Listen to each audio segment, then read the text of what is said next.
Yo, JD here, Tyrrell Limits, and as you can see on F1 2020, as always, and we are back for another race, pretty much a league race, but this time it's at China, another social one, because the leagues are expected to be starting early to mid-August or something like that. So we're at China here today, hosted by Ian Boy and myself, along with, as always, a pretty competitive grid. And like the Spain race they did recently, I decided to start on the medium tyres no matter what, because obviously this isn't the real thing. This is still pretty much just a complete testing ground, so I'm not really too bothered about where I start or anything at all. I just want to see how effective that this strategy is, and I didn't really do too many laps preparation for this race or anything at all. So this is really the first or second time I've been on the medium tyres, and I think a very good time will probably be at a very low 30, maybe even a high 29, but this is right at the beginning of the qualifying session. You can see below that here, it looks quite lethargic, quite lazy, quite relaxed. Doesn't really look like I'm pushing it too hard, and that's really the thing. I'm not trying to drive the ragged edge off it or anything at all. I'm just trying to just get it round at around 80% or something like that. And then just see how the race goes with these tyres, because again, like in Spain, it felt like quite a bit of a touch and go, definitely more so for this track, where the softs go off very, very quickly and you got to go on the hard tyres to the end of the race. So yeah, I was just interested to see how it worked, and you can see going in deep here, not a particularly great lap. I'd probably give it a 6 out of 10 or something like that. You can see this last corner missing. You can kind of cut that inside the corner much more. I'm going across line to 30.8, but this is at the beginning of the session itself. And at the end of it, that was only enough for P13, because the majority of people went on the softs, Pancakes and Martin. They went out a bit later in the mediums and beat me here. So starting at P13, but this race, as I said, is really just to gather as much information and data and experience as possible. But as always, regardless of saying that, I always want to do my best because I'm a competitive person, and you'll be able to see what happens when you're a competitive person when things don't go your way. But we've got 4 lights, 5 lights here waiting for it to go out, and we get a very, very good start. Probably the best start I've had so far in this game. You can see almost people just smashing into each other on the inside. So we're going to try and go around the outside. Already made up 3 positions already going into this turn 1. That 2 horses are almost coming together. We've got my rival Jam Pancakes around the outside, so we're into 10th place, so a very, very good start so far. Someone's lost a little bit of the wing as we make a little bit of contact with Jam Pancakes, and just to warn you, you'll probably go hear a lot of frustration in this race here. You can see I'm just trying so hard at this point because I just wanted to get ahead of him. I'm starting on fresh medium tyres as well. Since I started outside the top 10, you start on fresh tyres, and he's on used ones, so I really wanted to get ahead of him. And one of my weaknesses, which a lot of people have pointed out recently, and this is something I really am going to work on, is just my patience. And sometimes when I get pushed around a little bit, I decide to do something like this where I just don't give up. Sometimes I just don't know when to concede as we're being pushed a little bit again, and I can tell you my mind, I'm not very happy with that, and I'm quite frustrated. But looking back, I should be thinking to myself, it's lap 1 of the race.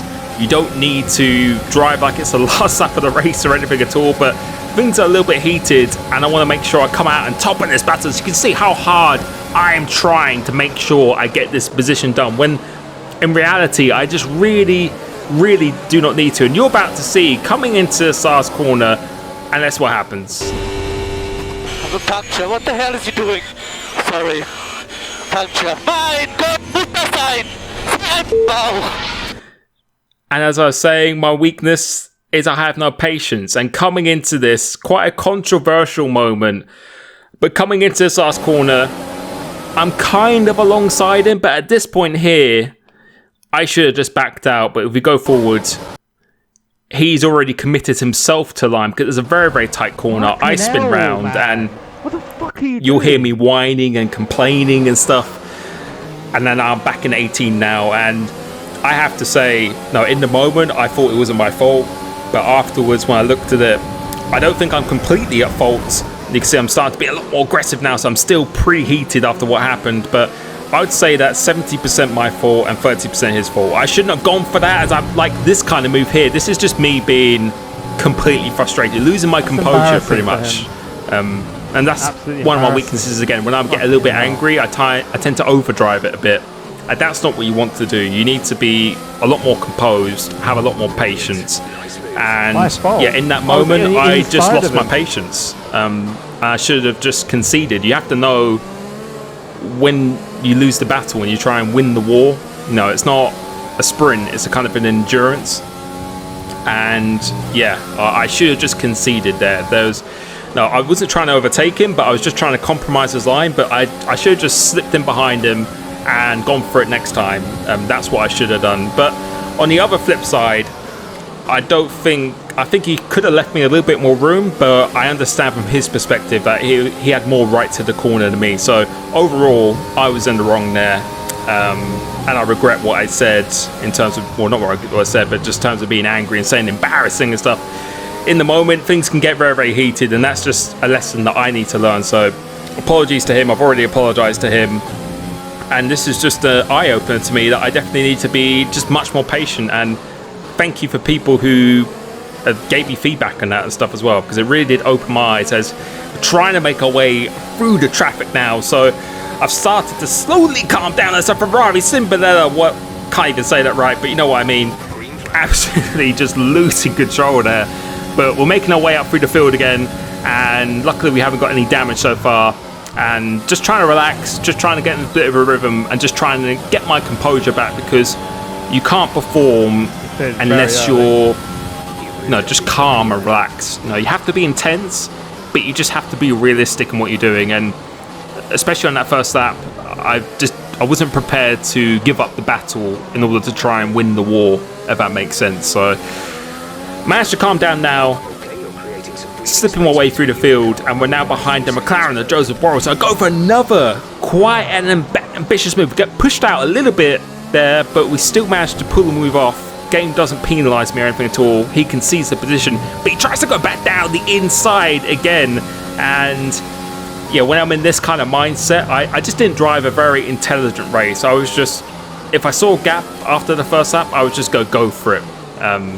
And yeah, that's one of the things, as I said, you just need to just reset yourself a little bit after incidents or when things go wrong. You really have to just remember it's the long game, not the short game. And that's the biggest lesson I've definitely learned from a race like this. So now, being a little bit more calm and collected with my moves, didn't go down the inside for the left-hander here, decided to just wait, which is the smart thing to do, get the DRS and the overtake button, and we've got the move done. And now we've got the KRC, who are coming up against, I think some people pitted now, so that's my first track invalidation, I think.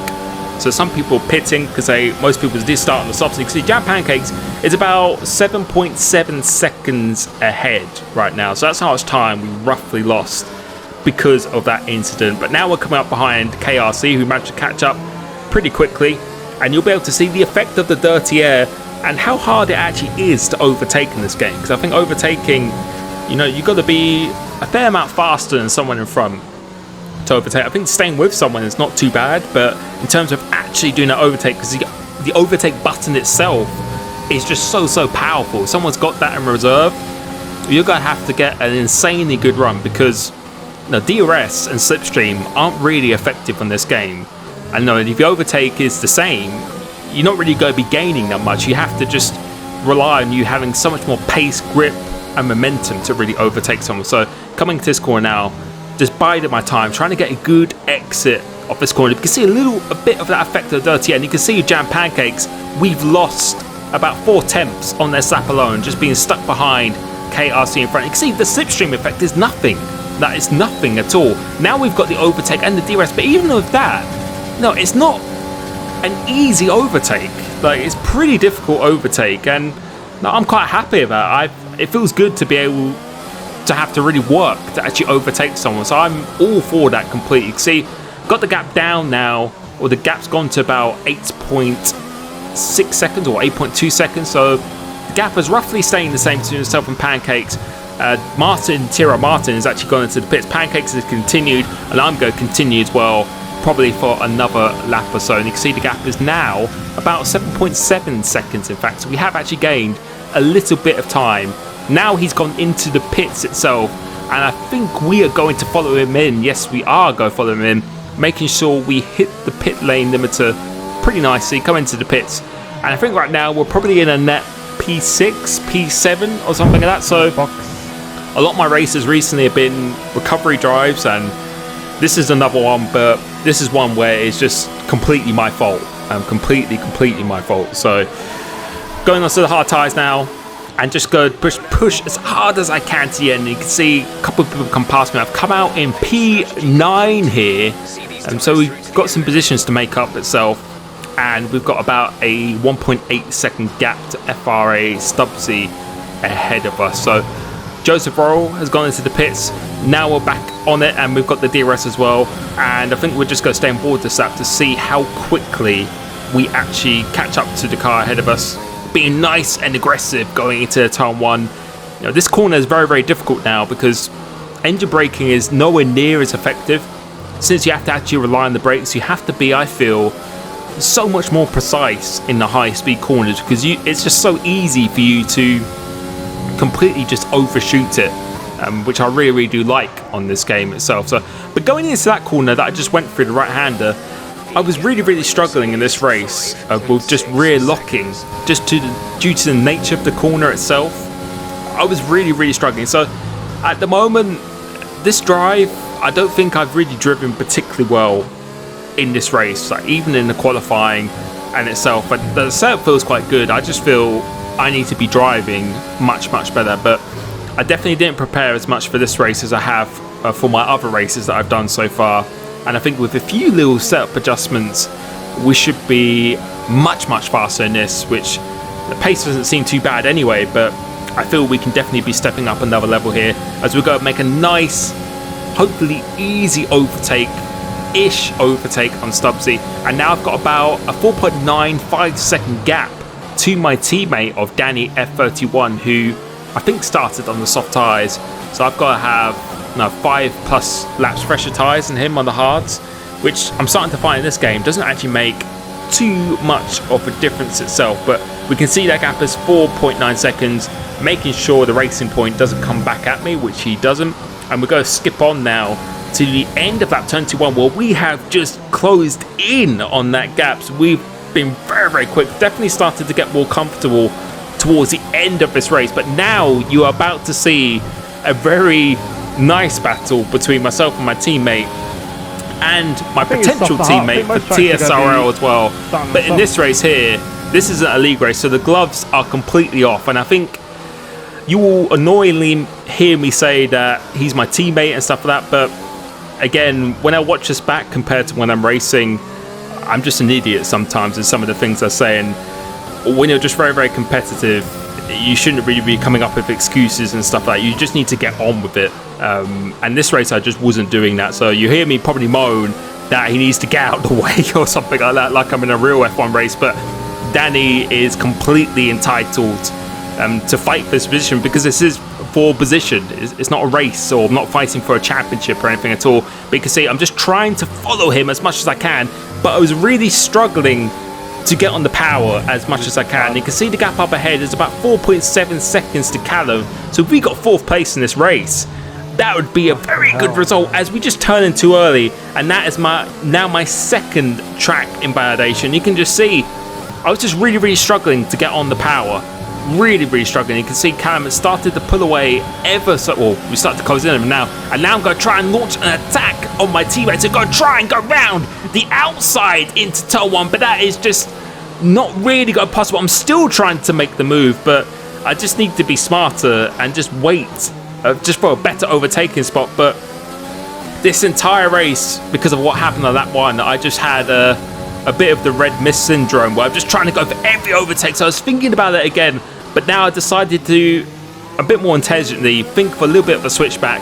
And you'll be able to see going through here, it's just, I just find it really difficult to control the car. You can see the car just wants to wash away, but it's mainly coming through this double left-hander. And again, see the car just wants to push on all the time, but through this corner here, I just couldn't get on the power. You can see how much better exit that he gets going through there. It's just, I was just trying to turn in early to compensate for the dirty air, but I just can't get a good exit. But going through this corner again, let's see if I can be closer this time, and it looks like I am definitely closer this time. Callum up ahead is starting to pull away now, so my chances of getting that fourth place, it's going to be very, very difficult to close in 5 seconds and 5 laps in. You're meant to be my teammate. And yeah, you can hear me complaining about it now, but I just need to shut up because this is not a league race or anything at all. But going to here, decided not to go for a little bit of a dive bomb, locking up slightly, just turning really early. I'm very lucky that I didn't get a penalty actually, in fact, because one more track invalidation, I'm going to get a penalty. Going through this corner here, trying to get a good exit, but as I said before, the DRS and the slipstream are just not that powerful, so you really need to be getting a good run here, and I haven't got that much battery life as well. I really am suffering with the amount I actually have, so this is the closest I've been coming through this last corner. He gets a quite good exit as well, but I'm going to use my overtake and the rich mix now and pull it into the DRS, and let's see, am I going to go for moving this time? I'm not going to be close up, and you can just see again, we are just, there's just not enough speed that we have, and he's really parking it on the apex, and I'm just starting to get a little bit more frustrated now, which, again, this is good racing. He's defending really well, and this is how you need to defend. The best way to defend is really to just avoid defending, but now I've actually forced him to really compromise his line, so I go and try and go around the outside of him, and going into this last corner, this is what I should have done with Pancakes. If I was this far ahead of him or alongside him, then he really shouldn't have turned into me, but with Pancakes I was just too far behind. But now I'm going to try and go for a move down the inside, going into Tom, we're barely alongside, and going into here we make a little bit of contact, and we're actually drifting going through this turn one, and I don't know how I'm still making contact, I'm still controlling the car, and that is not what you want to do with your teammate. But that was my fault again. I just made contact of him. He left me enough room, but I just ran into the back of him. So he's got his defensive again. I'm going to try and go around the outside one more time because I'm starting again to lose my patience, putting on the overtake button, trying to get the move done into this corner, and he's still trying to fight it round the outside. So I go try and go around the outside again to get the inside for the left-hander, and I've actually left the overtake button on here as we almost have a snap of oversteer because there's just so much traction going through the wheels. I just need to remember to actually turn it off because you have to physically push it itself, as I realise it now. But I'm just completely depleted of ERS, so this again should be quite an easy move. If he's got any ERS available, I'm going to be very vulnerable going down the straight, and you can just see he is quickly closing in, so I'm going to go semi-defensive and now very defensive. I really want to get this move. This is purely for pride at this point here. Going into this penultimate corner, I leave him some room on the outside, but he's going to get the better exit, and he's going to get the DRS on the car ahead, so it's going to be very difficult for me to try and overtake him here. And that always seems to be the case when I'm fighting with someone. I just can't, I struggle to get past them, or they get the DRS on the car in front. I think about going around the outside again because I know the fourth place is completely out of the window now, and we've got a really big gap behind us. So this is purely now, as we always lose the car once again. This is purely for teammate rights and me coming up on top, and you can see I'm starting to relax a bit more now and see the funny side of things. But this whole race I really did drive with a lot of frustration, and one of my best tips is just to try and avoid that as much as you can. No matter what happens, just always remember that not to take it not too serious. It's good to take it serious, but just to really just maintain your composure and just make yourself as relaxed as possible, because you'll just make much more logical decisions here. But coming into this last lap, I've got a lot of ERS actually saved up as he goes in deep, so if I get a good exit going onto this straight, I think we have to have a very good chance putting it back down to standard, and just to try and follow as closely as I can, going through this very tight section. But going through the long corners, I just kept on overshooting it. Like going to this one, going in wide again, a little bit of the dirty air was to blame for that, but I just needed to drive better. I didn't drive. It was quite a messy race that I did on this occasion here, but it looks like he is actually quite far ahead, so unless I get an insane exit off here, it's going to be very, very difficult. Callum is almost 10 seconds up the road now. I'm going to use my overtake button, but I don't think we are going to be close enough whatsoever. We've gotten the DRS. We're slowly closing, but I don't think it's going to be enough unless it was a huge dive bomb. We're pretty good on the brakes, but we're not going to be close enough for anything at all. And coming off this last corner, unless he makes a very, very bad mistake, going through here now, as we get the 3-second time penalty to top it off. I think we would have beaten him otherwise. That was just the cherry on the cake, and I think that just sums up the race. It was just a very, very messy race on my part. But there is something to always learn, despite how much experience and how many races and the good times and bad times. I promise you that there is always going to be bad races where you don't race the way you really should be normally racing. And on this occasion, I just definitely had a lot of lessons to learn from there. Thank you so much for watching that. Thank you so much for supporting my channel. I hope you enjoyed that a lot more than I did. My next race is a very, very good one, so stay tuned for that. And I'll catch you soon. Peace.